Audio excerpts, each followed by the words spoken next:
Hello friends, good evening. आज हम 5 जनवरी 2022 को सीटेट के एग्ज़ाम में पूछे गए मैथ के प्रश्नों को हल करेंगे। तो चलिए बिना देर के सॉल्व करते हैं। पहला क्वेश्चन है, एक वर्ग की परिसीमा 20 सेंटीमीटर है। इसके एक कोने से 1 सेंटीमीटर भुजा वाला एक छोटा वर्ग काटा जाता है। नए आकार की परिसीमा में क्या परिवर्तन होगा? तो चलिए पहले समझते हैं कि ये कहना क्या चाह रहा है। कह रहा है ये कि एक वर्ग है। वर्ग किसको कहते हैं? जिसकी चारों भुजा बराबर होती है, कुछ इस तरीके से। और इसका जो साइड होगा, सभी साइड कितने होंगे? 20-20 सेंटीमीटर का होगा ना। अब कह रहा है कि इससे कोने से 1 सेंटीमीटर भुजा वाला क्या काटना है? छोटा सा वर्ग काटना है, कुछ इस तरीके से 1-1 सेंटीमीटर वाला। इस तरीके से काट करके निकाल देना है। जिस तरह से काट के निकालेंगे आप तो क्या दिखेगा आपको? कुछ फिगर इस तरह से बन जाएगा।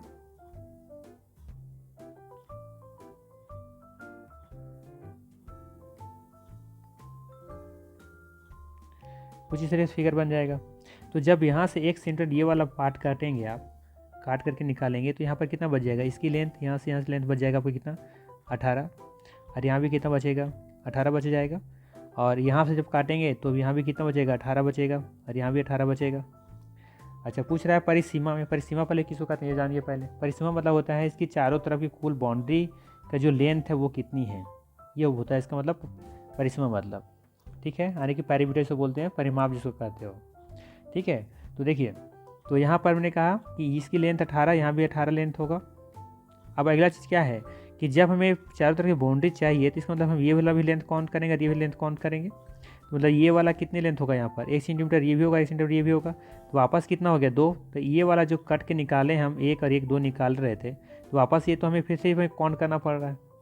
इसी तरीके से यहाँ भी वही चीज़ होगा, 1 और 1 सेंटीमीटर का काउंट करना पड़ रहा है। तो क्या इसकी लेंथ में कोई कमी हुई? नहीं। भले ही हम काट करके निकाल दिए हैं, लेकिन हम जब इस तरह से लेंथ को काट रहे थे तो ये वाली लेंथ और ये वाली लेंथ तो अभी भी तो काउंट करना पड़ रहा है। जिस तरह से ये वाली लेंथ और ये वाली लेंथ काट के निकाल दिए हैं, लेकिन अभी नीचे जाना पड़ा, तो आउटर जो साइड है ये वाला तो काउंट करना पड़ेगा आपको। इस तरीके से यहाँ पे काउंट करना पड़ेगा। तो क्या यहाँ वाला जो लेंथ है क्या आप काउंट नहीं करेंगे? उसी को भी काउंट करना पड़ेगा। तो टोटल इसकी जो लेंथ है वो 18 है, अभी भी है, और प्लस में एक लेंथ यहाँ भी, एक यहाँ और एक ये वाला लेंथ। जो ये वाला काउंट आप कहाँ जाएगा? यहाँ पे काउंट होगा, और यहाँ वाला काउंट यहाँ पे होगा। बात समझ में आया? देखिए, ये वाला जो काउंट है, ये वाला जो है, ये वाली लाइन, ये वाला काउंट यहाँ पे होगा। तो कहने का मतलब क्या है कि कोई चेंजेज हुआ? नहीं हुआ। अभी भी इसका देखेंगे तो इसका जो परिमाप होगा 20 चौक 80 निकलेगा। और इसका भी कितना निकलेगा? 18 कितना हो जाएगा? 36। और ये भी 18 कितना निकल जाएगा? 36। और बाकी देखिए यहाँ से 1 और एक ये 2 यहाँ भी, 2 यहाँ भी, 2 यहाँ भी, कितना हो जाएगा? टोटल 4। तो 6 6 12 20, 3 3 6 2 8, अभी भी 80 है। तो परिसीमा में कोई अंतर दिखा? नहीं दिखा ना। तो देखिए, इस तरह का सवाल जहाँ पे परिसीमा बराबर ना हुआ हो। पहला क्या लिखा है? वैसे लिखा है नए आकार की परिसीमा वर्ग की परिसीमा से 2 सेंटीमीटर कम होगा। बिल्कुल नहीं होगा। नए आकार की परिसीमा वर्ग की परिसीमा से 4 सेंटीमीटर कम होगा। बिल्कुल नहीं होगा। नए आकार की परिसीमा वर्ग की परिसीमा के बराबर होगी।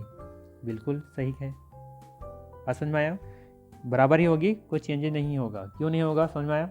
अच्छा, अब इससे पूछा जाता आपसे कि क्या उसके क्षेत्रफल में परिवर्तन होते? तो 110% परिवर्तन होते, क्योंकि ये वाला एरिया और ये वाला एरिया और ये वाला एरिया पूरा क्या होता? चेंज हो जाते।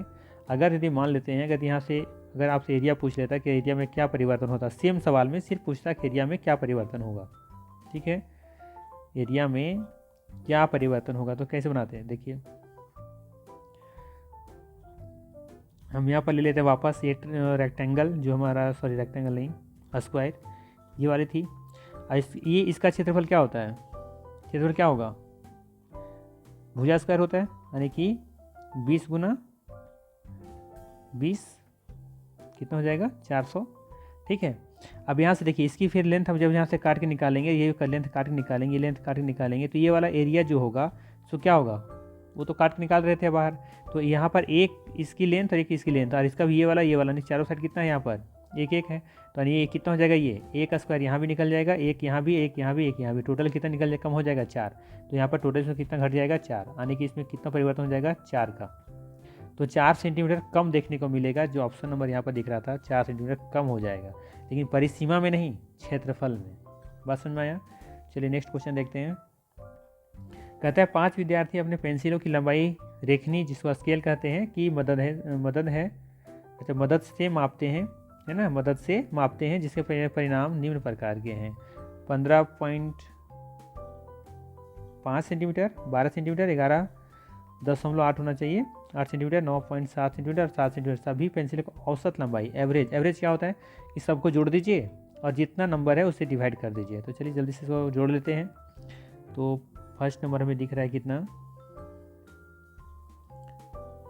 15.5, दूसरा है 12 सेंटीमीटर, दूसरा है 11.8 सेंटीमीटर, अगला है 9.7 और एक है 7 इतना।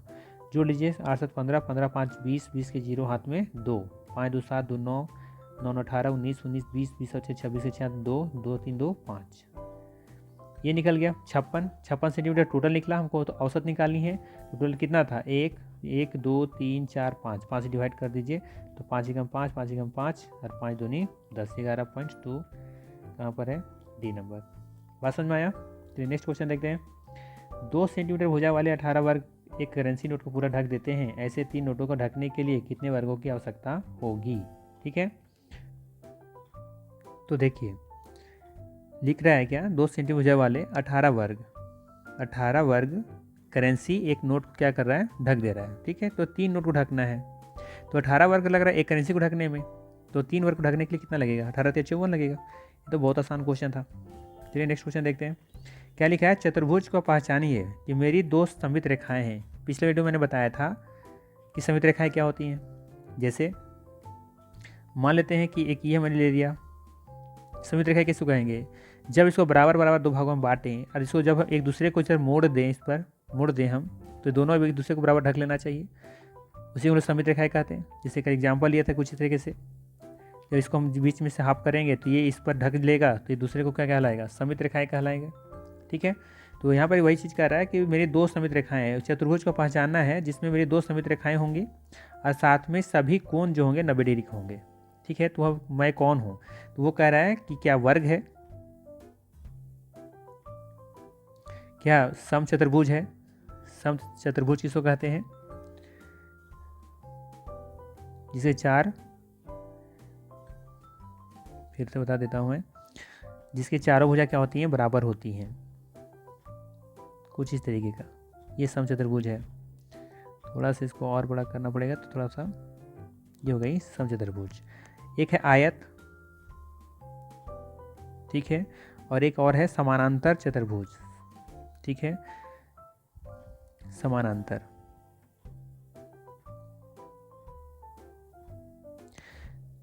तो यहाँ पे मेरे पास 4 फिगर दिए हुए, वर्ग है, समचतुर्भुज है, आयत है और एक ये समानांतर चतुर्भुज है। तो वर्ग के बारे में हमेशा याद रखिए कि चारों कोण 90 डिग्री के होते हैं, चारों कोण। तो मेरे सभी कोण 90 डिग्री के हैं, ये फॉलो कर रहा है। इसमें एक भी एंगल 90 डिग्री का नहीं होता है समचतुर्भुज में, और ना ही समानांतर में होता है। तो हम कह सकते हैं कि ये तो समचतुर्भुज कभी नहीं होगा और ना ही समानांतर होगा। अगर यदि इस एंगल में अगर 90 डिग्री हो जाएगा तो फिर ये क्या हो जाएगा, ये आयत कहलाएगा, और अगर इसमें अगर यदि 90 डिग्री हो जाएगा तो फिर ये वर्ग कहलाएगा। तो इस समचतुर्भुज में, समानांतर चतुर्भुज में कोई भी एंगल 90 डिग्री का नहीं होता है, इसलिए ये दोनों चीज़ तो नहीं होगा। अब देखते हैं वर्ग में और आयत में क्या हो पॉसिबल है। तो देखें यहाँ पर क्या बोल रहा है, 2 सममित रेखाएं होनी चाहिए। तो देखें अगर इसको हम 2 भागों में डिवाइड करें, ठीक है, तो जो फिगर देखने को मिलेगा वही फिगर इसमें अगर ये 2 भागों में बांटेंगे तो वही फिगर देखने को मिलेगा, सेम फिगर देखने को मिलेगा। लेकिन इसमें देखिए अगर यदि हम इसको हाफ करते हैं तो इस पर इसको उलट करके 2 एक दूसरे पर रख सकते हैं, एक ये फिगर बना, एक सममित रेखा बना, और अगर इसको हम अगर इस तरीके से करते हैं तो इसको ऊपर रख सकते हैं, तो ये भी क्या दिखेगा, बराबर दिखेगा, और वो दोनों फिगर अलग अलग तरह के होंगे। इसीलिए हम इसको प्रेफरेंस ना देकर के हम आयत को देंगे, और इसका आंसर क्या होना चाहिए, आयत होना चाहिए। वर्ग भी हो सकता था, अगर आयत नहीं होता तो वर्ग पे टिक करते, बट यहाँ पे हम देखोगे आप, ये जो हमारा वर्ग है, इस वर्ग में क्या है कि अगर इस तरह से हाफ करेंगे तो भी, और इस फिगर को, इसी आयत को अगर मैंने इस तरह से किया तो भी दोनों फिगर देखने में सेम ही दिखेंगे, अंतर कुछ दोनों में नहीं दिखेगा। इसीलिए हम इसको क्वेश्चन में आंसर जो टिक करेंगे वो आयत को करेंगे। ठीक है, चलिए नेक्स्ट क्वेश्चन देखते हैं। कहता है 4 रंग नीला, पीला, काला और सफ़ेद की कमीजें क्रमशः 5, 10, 12 और 15 के पैकेटों में उपलब्ध है। मतलब है ये है कि जो नीला है वो नीला अगर एक पैकेट लेते हैं तो उसमें उसमें कितनी संख्या होंगी? 5। अगर पीला का एक पैकेट खरीदते हैं उसमें उसमें कितना संख्या होगा? 10 में 12 का संख्या होगा, है ना। उसी तरीके से अगर हम सफ़ेद खरीदेंगे तो उसमें कितना होगा? 15 होगा। कुछ इस तरीके से मतलब दिया हुआ है। अब आगे कहता है एक दुकानदार को 4 रंगों की कमीजें समान संख्या में खरीदनी है, तो उसके द्वारा विभिन्न रंगों के खरीदे जाने के वाले पैकेटों की न्यूनतम संख्या क्या होगी? ये आपसे पूछ रहा है, ठीक है। मतलब समझ आया क्या कर रहा है ये कह रहा है कि हम अगर जो पैकेट जो खरीद रहे हैं तो उसकी जो संख्या होना चाहिए वो समान संख्या में होना चाहिए, ठीक है। जैसे अगर हम पहले देखें नीला जो है एक पैकेट में कितना आता है? 5 आता है। उसी तरीके से जो पीला है उसमें कितना आता है? 10। काला में कितना आता है? एक पैकेट में उसमें 12 पीस आता है। उसी तरीके से सफ़ेद में कितना आता है? 15 आता है, ठीक है। अब यहाँ पे दुकानदार को एक कंडीशन दे रखा है, जो है दुकानदार को कंडीशन दे रखा है कि चारों अंकों को खरीदनी है और समान संख्या में खरीदनी है, तो हमें कितना कितना पैकेट खरीदनी होगी, ठीक है। तो देखिए ऑप्शन से बना लेते हैं। जैसे कि नीला 4 पैकेट खरीदता है तो ये 4 कितना हो जाता है? 5 और 20। और पीला कितना खरीद रहा है? 5, तो कितना हो जाएगा? 10 बचे 50। तो संख्या बराबर तो नहीं हुआ, ये तो पॉसिबल नहीं है। चलिए आगे देखते हैं दूसरा। यहाँ पे मैंने इसको भी डिलीट कर दिया, ये 5 और ये 10, ठीक है। दूसरा देखिए, नीला का रहा है 6, तो 6 पचे 30, और यहाँ पे पीला का रहा है 12, तो 12 दहा के 120 पीस। क्या दोनों बराबर है? नहीं है, तो आगे जाएंगे ही नहीं। आगे देखिए, जैसे नीला का रहा है 12 पैकेट खरीदा है वो, तो 12 पचे 60 पीस खरीदा होगा। और पीला कितना खरीदा है? 6 खरीदा होगा, तो 10 6 कितना हो गया? 60। इस तरीके से कह रहा है आगे क्या कि हम काला जो खरीदे हैं वो 5 खरीदे हैं, 5 पैकेट, तो मतलब टोटल संख्या कितना खरीदा होगा? ऐसे 60 पीस खरीदा होगा। और सफ़ेद 4 पैकेट खरीदा है, तो हो जाएगा 15 गुना 4 से करेंगे तो 60 हो जाएगा। तो देखिए सभी संख्या समान हो गया, तो हम कह सकते हैं कि वो नीला 12 पैकेट खरीदा होगा, पीला 6, काला 5, सफ़ेद 4। एक ही कंडीशन है जो इसका फॉलो कर रहा है। बात समझ में आया? चलिए नेक्स्ट क्वेश्चन देखते हैं। कहता है यहाँ पर, रेणुका ने तय किया वह रस्सी और कील की मदद से मैदान पर एक वृत्त बनाएंगी। उसने एक पतली रस्सी ली और उसके दोनों सिरों को एक एक कीले से बांध दिया। मतलब कि वो एक रस्सी लेती इस तरीके से, और एक कील यहाँ से और एक कील यहाँ से वो क्या करती हैं? बांध देती हैं। फिर अपने एक मित्र की मदद से वृत्त बनाया। फिर वो क्या कर रही हैं? वो मित्र की मदद से वो वृत्त बनाने की कोशिश कर रही हैं। दी गई परिस्थितियों में निम्नलिखित में से कौन सा कथन सही है? तो देखिए क्या सही है। उसने कंडीशन क्या है कि उसने एक पतली रस्सी ली है और उसके दोनों सिरों पर एक एक कील से बांध दिया है। एक कील यहाँ भी और एक कील यहाँ भी बांध दिया है। फिर अपने मित्र की मदद से वृत्त बनाया। दी गई परिस्थितियों में निम्नलिखित में से कौन सा कथन सही है? तो देखिए, प्रयोग की गई रस्सी की लंबाई उस वृत्त की जीवा की लंबाई के बराबर है। जीवा किसको कहते हैं? पहले जीवा को समझिए। जैसे ये हमारा वृत्त है और ये हमारा क्या होता है? सेंटर, केंद्र। जीवा कहते हैं किसी परिधि पर एक बिंदु से दूसरी बिंदु पर मिली रेखा को क्या कहते हैं? जीवा कहते हैं। तो कह सकते हैं ये वाला भी क्या है? ये भी एक जीवा है, ठीक है। तो जीवा के बारे में यदि हम ये कहें कि जीवा की लंबाई के बराबर है, तो क्या अगर यहाँ पर ये रखने से क्या वृत्त बन जाएगा? नहीं, पॉसिबल नहीं है, क्योंकि जीवा अगर ये बनेगा तभी जब ये हमारा क्या कहलाएगा? ये वाला ये होता तो, ठीक है। दूसरा में कह रहा है क्या? प्रयोग की गई रस्सी की लंबाई उस वृत्त के व्यास की लंबाई के बराबर है। तो देखिए, अगर हम इसके माध्यम से लंबा रस्सी है और इस पर अगर हम चारों तरफ घूम जाएं तो ये क्या पॉसिबल है कि एक वृत्त बन जाए? हाँ, बन जाएगा, ठीक है। सी नंबर में कह रहा है प्रयोग की गई रस्सी की लंबाई उस वृत्त की त्रिज्या की लंबाई के बराबर है। अब देखिए, जैसे मान लेते हैं कि ये यहाँ पे कील है, एक कील से गाड़ दी होंगी और ये कील यहाँ पे गाड़ी होंगी, ठीक है। अब इस कील को एक उसका जो फ्रेंड था वो पकड़ा होगा और ये लड़की क्या की होगी? इस तरफ से चारों तरफ घूम गई होंगी, ठीक है। तो इस रस्सी के माध्यम से क्या हम वृत्त बना सकते हैं? बिल्कुल बना सकते हैं। तो प्रयोग की जो रस्सी की जो लंबाई है, ये जो रस्सी की जो लंबाई है वृत्त की त्रिज्या की लंबाई के बराबर है। तो वृत्त की जो त्रिज्या है उसी की तो लंबाई के बराबर है, तभी तो पॉसिबल है। इसका मतलब इसका आंसर कौन सा हो जाएगा? C number. आगे लिखा है प्रयोग की रस्सी की लंबाई उस वृत्त की परिधि के बराबर है। नहीं, परिधि किसको कहते हैं? परिधि कहते हैं ये वाली लेंथ यहाँ से ले करके ये पूरी लेंथ को हम लोग क्या कहेंगे, इसको परिधि कहेंगे। तो क्या लगता है परिधि और ये वाला रस्सी लेंथ है दोनों बराबर होगा? बिल्कुल नहीं होगा। इसकी जो लेंथ है, जो परिधि की जो लेंथ है वो निकाला जाता है 2πr से। ठीक है, ये लेंथ और इसकी लेंथ त्रिज्या की लेंथ बराबर हो ही नहीं सकता, तो ये डी भी पॉसिबल नहीं है। ठीक है, और एक क्या था हमारे पास बी नंबर में, क्या था, प्रयोग की गई रस्सी की लंबाई वृत्त की व्यास के लंबाई के बराबर है। तो जो वृत्त के रस्सी का प्रयोग कर किए होंगे तो वो व्यास के बराबर है, इस लेंथ के बराबर है नहीं, ये लेंथ की लंबाई तो बराबर नहीं है, क्योंकि यहाँ से अगर हम बनाएंगे तो फिर ये सर्कल फिर पता है कैसे बन जाएगा, फिर ये लेंथ पे तो बहुत बड़ा बन जाएगा इस तरीके से, है कि नहीं। तो कहने मतलब है क्या होगा, ये इसका आंसर सी नंबर कि प्रयोग की गई रस्सी की लंबाई उस वृत्त की त्रिज्या की लंबाई के बराबर है। ठीक है, चलिए नेक्स्ट क्वेश्चन देखते हैं। लिखा है 51 होल 2/3 किलोग्राम चीनी से 3/4 किलोग्राम के कुल कितने पैकेट बनाए जा सकते हैं। क्वेश्चन क्या है, 51.2/3 kg आपके पास क्या है, चीनी है, और जो पैकेट बनाना है वो 3/4 किलोग्राम का पैकेट बनाना है। ठीक है, तो देखिए कहने का मतलब ये है कि अगर मान लेते हैं कि 10 kg का एक पैकेट है और एक पैकेट में हम 2 kg पैक भर सकते हैं, तो कितना पैकेट बनेगा, तो डिवाइड कर देंगे तो बन जाएगा ना, 5 पैकेट लगेगा, हमें 5 पैकेट भर सकते हैं।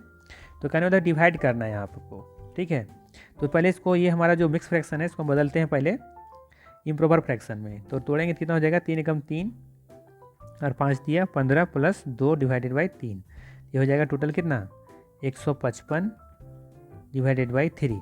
अब इसको डिवाइड करना है कितना से, 3/4 से। याद कीजिए नियम क्या है कि 2 फ्रैक्शंस को लगातार डिवाइड करना होता है, तो ये 4 ऊपर चला जाता है और 3 नीचे, यही ना। तो देखिए कुछ तो कर नहीं रहा है तो मल्टीप्लाई कर दीजिए ऊपर में, तो हो जाएगा 5 और 20, 5 और 20 सर 2 22, 5 4 2 6 और 3 दिया 9। इसे डिवाइड कर देते हैं, 9 से 63 नहीं जाएगा, 9 6 54, 8 0 80 हो जाएगा, 9 9 81 नहीं आएगा, मतलब इसी के आसपास देखें, यदि 9 9 81 69 के आसपास देखें तो कौन सा ऑप्शन दिख रहा है आपको, ये बी नंबर, ये लगभग में दिया हुआ आंसर, अप्रोक्स तो आएगा नहीं क्योंकि कट ही नहीं रहा, इसका मतलब है कि ये 68 के आसपास ही दिख रहा है, इसलिए इसका आंसर क्या हो जाएगा, बी नंबर। चलिए नेक्स्ट क्वेश्चन देखते हैं। लिखा हुआ है कि 19,995 प्राप्त करने के लिए इतना इतना और इतना में से योग में से क्या घटाना होगा। तो सबसे पहले इसको हम लोग क्या करना पड़ेगा, जोड़ना पड़ेगा, जोड़ दीजिए पहले। तो 9 5 9 9 5 9 9 5 999 है इधर, उधर 5, जुड़िए इसको तीनों, कितना हो जाएगा 19 का 9 हाथ में 1, 9 3 27 28 के 8 और 9 9 18 5 23 23 और 1 24 2, 9 9 18 2 20 20 और 5 25। तो हमें इसमें क्या घटाना पड़ेगा इतना प्राप्त करने के लिए, तो इतना घटा दीजिए इसको, तो क्या हो जाएगा 4 9 9 18 9 4 13, इधर चला जाएगा तो क्या हो जाएगा इधर 9 4 13 सॉरी 9 5 14, ठीक है, तो 54 94 54 94 कहाँ पर है, ऑप्शन में नहीं है, कुछ कैलकुलेशन गलती हुआ है क्या। 9 में से 5 गया तो 4, 9 9 18, ठीक है, 9 4 13, ठीक है, यहाँ बचा कितना 4 4 तो 9 5 14 54 94, यहाँ पे गलती हुआ था, 9 3 27 27 28 के 8 हाथ में 2 हुआ था ना, 9 18 5 23 23 और 2 25 के 5 हो जाएगा, तो यहाँ पर क्या आ जाएगा हमारा 55 94, तो ही 55 94 हमारा आंसर हो जाएगा बी नंबर। चलिए नेक्स्ट क्वेश्चन देखते हैं। नेक्स्ट है निम्नलिखित में से कौन सा संख्या 55,55,555 को प्रदर्शित करता है। तो देखिए फर्स्ट में क्या दिया हुआ है, तो देखिए ये 3 भारतीय सिस्टम में हमेशा याद रखिएगा, जो भारतीय प्रणाली है उसमें से 3 हम लोग लेते हैं किसको, ये करता है 100 का, है ना, आगे ये 2 फिर करता है 1000 का और फिर आगे ये लाख का। तो देखिए ये 55 लाख है, ये 55,000 और 555, इसका आंसर क्या हो जाएगा ए नंबर। आगे देखिए फिर ये वाला सैकड़ा है ये, फिर ये 1000, फिर ये लाख, फिर ये करोड़। तो ये करोड़ की तो बात ही नहीं है यहाँ पर, तो 55 लाख ही है, मैक्सिमम 55 लाख है। यहाँ भी देखिए ये सैकड़ा है, ये 1000 है, ये 5 लाख आ गया, ये तो बहुत ज़्यादा दिख रहा है, तो इसका आंसर हो जाएगा ए नंबर। चलिए नेक्स्ट क्वेश्चन है, कुसुम अपने मित्रों के साथ तब खेलने जाती है जब घड़ी की दोनों सुइयां 6 पर होती हैं। 6 पर होती हैं।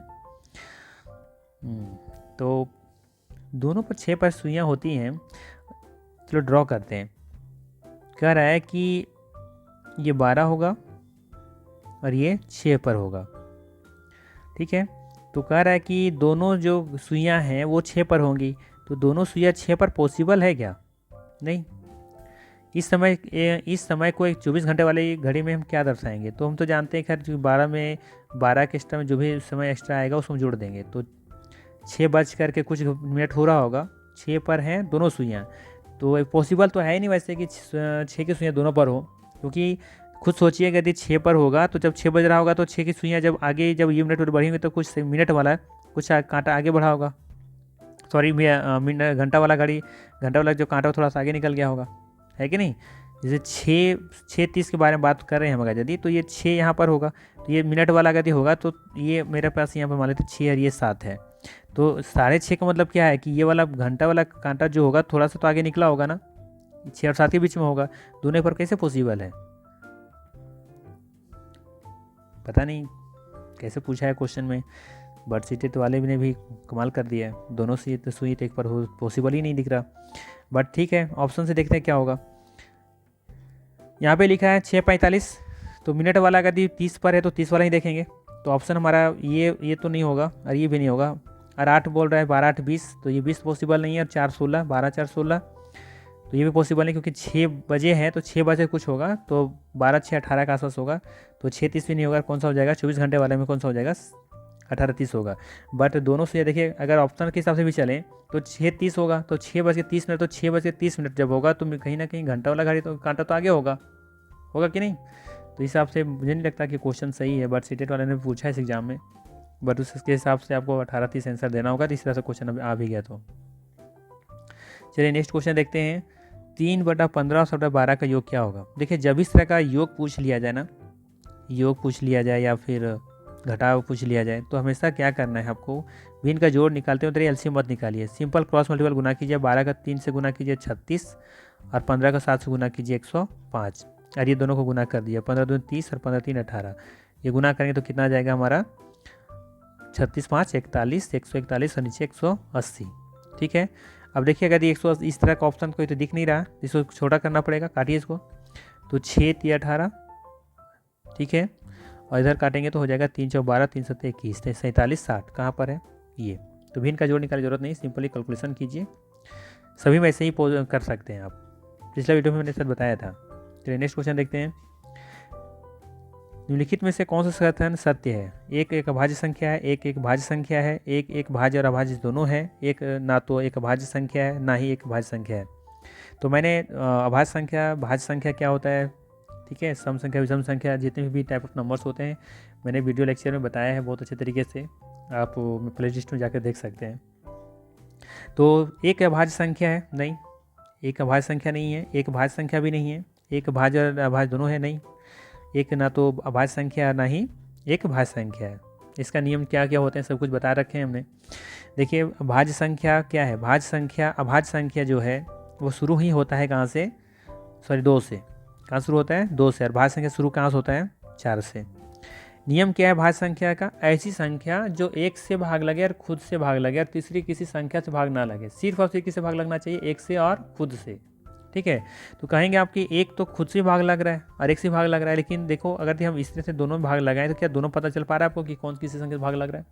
मैंने कौन सा काम किस में किया है पता नहीं चल रहा है ना, इसीलिए इसके बाद हम संख्या 2 लेते हैं। तो 2 हमारा क्या है? 2 हमारा सबसे छोटी अभाज्य संख्या है। और अगर पूछा जाए कि सबसे छोटी विषम संख्या क्या है, सबसे छोटी विषम अभाज्य संख्या कौन सी है, तो वो कौन सा हो जाता? 3 हो जाता।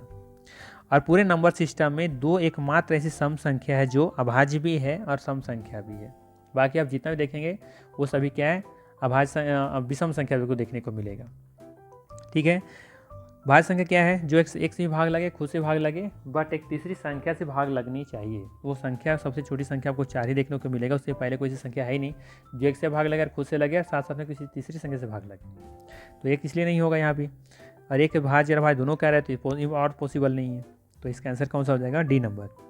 चलिए कहता है एक त्रिभुज के कोनों का अनुपात 5, 6, 7 है, सबसे छोटे कोण के माप क्या है।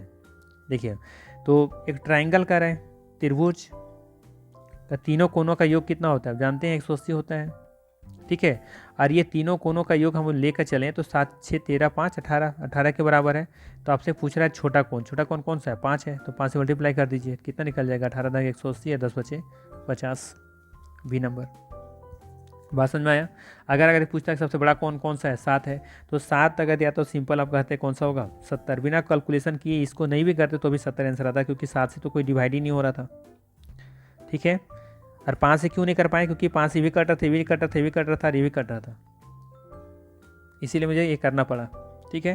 चलिए नेक्स्ट क्वेश्चन देखते हैं।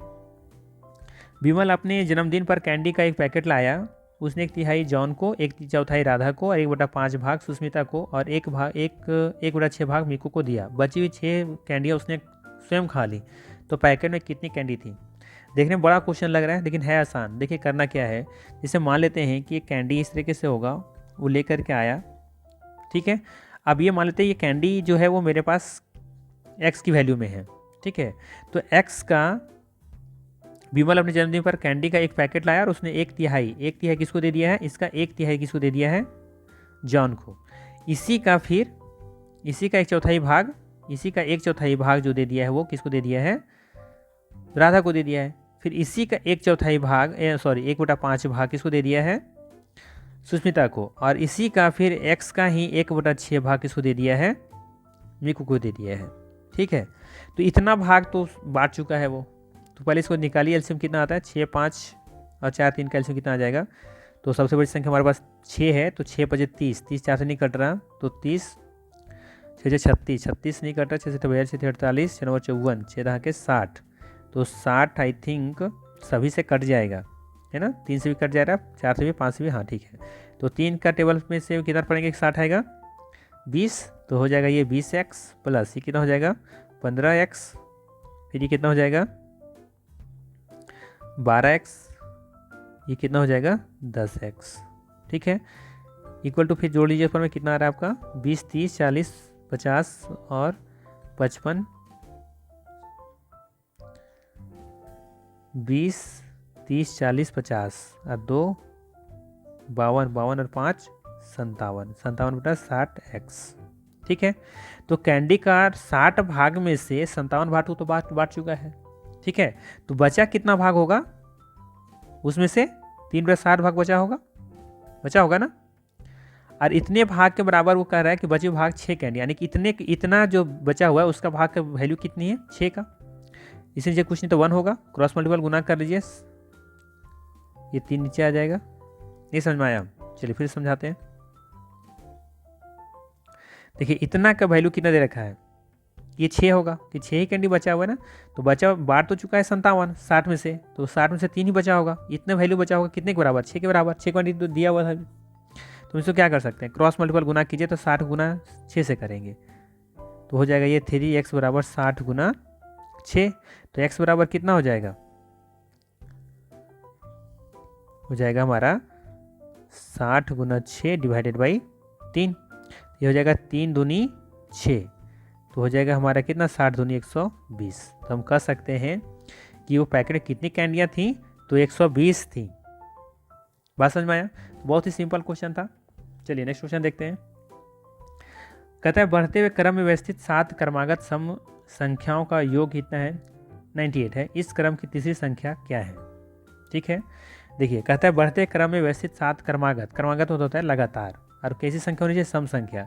तो सम संख्या को दर्शाते कैसे हैं, दर्शाते हैं x, और फिर नेक्स्ट संख्या क्या हो जाएगा x + 2, फिर क्या हो जाएगा x + 4, फिर x + 6, x + 8, x + 10, कितना संख्या हो गया, 1 2 3 4 5 6 संख्या हुआ। हमको चाहिए कितना, क्रमागत 7 संख्या, तो एक और ले लेते हैं x + 12। तो ये हम मान लेते हैं कि हमारा ये 7 क्रमागत सम संख्या है। अब कहेंगे सर ये क्या लिखा आपने, देखिए जैसे मान लेते हैं कि पहली संख्या मान लेते हैं कि सम संख्या 10 होगा, तो अगला क्या होगा, 10 और 2 12 होगा, फिर ये कितना होगा, 10 और 4 14 होगा। देखिए क्रमागत दिख रहा है कि नहीं, तो हमें तो नहीं पता ना कि x की वैल्यू क्या है, तो मान लेते हैं x ही होगा, उसी तरीके से आगे इस तरह से बढ़ता क्या होगा वो संख्या, वो और इन सब को जोड़ने पर कितना आना चाहिए, 98 आना चाहिए। तो जोड़िए सबको, देखिए x कितना x हो गया यहाँ पर 7x हो गया, प्लस में जोड़िए इसको 12 10 22 22 8 30 30 36 36 4 40 2 42 इक्वल टू कितना आएगा, ये 98 आएगा। इसको क्या लिख सकते हैं, 7x बराबर, इधर प्लस में उधर जाएगा तो माइनस में, तो x बराबर क्या हो जाएगा, इसको हटा लीजिए पहले 6, इधर हो जाएगा 5 डिवाइडेड बाई 7, तो काटेंगे तो कितना हो जाएगा 7 8 56। तो x के वैल्यू निकला 8, मतलब कि 8 हमारा सबसे छोटा क्या था, सम संख्या था। तो पूछ रहा है इस क्रम में तीसरी संख्या क्या है, तो तीसरी संख्या हमारा हो जाएगा कितना, तीसरी संख्या मेरा ये वाला है, तो हो जाएगा हमारा x की वैल्यू 8 प्लस 4, तो टोटल कितना हो जाएगा 12। चलिए तो इसका आंसर कितना हो जाएगा, 12 हो जाएगा। ठीक है, बात समझ में आया। देखिए इसका एक ट्रिक भी था, उस ट्रिक से भी आप चाहे तो उसको बना सकते थे। कैसे, थोड़ा सा लॉजिक लगाना था। लॉजिक क्या था, देखिए लॉजिक बताते क्या था। जैसे मान लेते हैं कि उसका आंसर अगर दिया 18 होता, कितना 18 होता, ठीक है। तो ये तीसरी संख्या है, तो 18 से पहले क्या होता, वो 16 होता, और 16 से पहले क्या होता 14 होता। ये पहला, दूसरा, ये तीसरे नंबर पर होगा। क्रमागत सम संख्या ऐसे ही ना लिखा जाता है। तो 18 अगर ये तीसरी सम संख्या था तो उससे पहले 16 होगा, उससे पहले क्या होगा 14 होगा। ठीक है, अब 14 गुना अगर हम 7 करते हैं तो कितना होता है 14 7 98। तो ये 14 से भी सिर्फ अगर हम लेके चलें तो भी कितना होता है 98 होता है, जबकि ये तो बढ़ते क्रम में 98 होना चाहिए था। तो ये क्या पॉसिबल है, ये तो बिल्कुल पॉसिबल नहीं था ना। तो उस तरीके से चाहे तो बाकी को भी आप चेक कर सकते थे, किसी में बहुत ज़्यादा कम आ जाएगा और किसी में बहुत ज़्यादा आ जाएगा। ठीक है,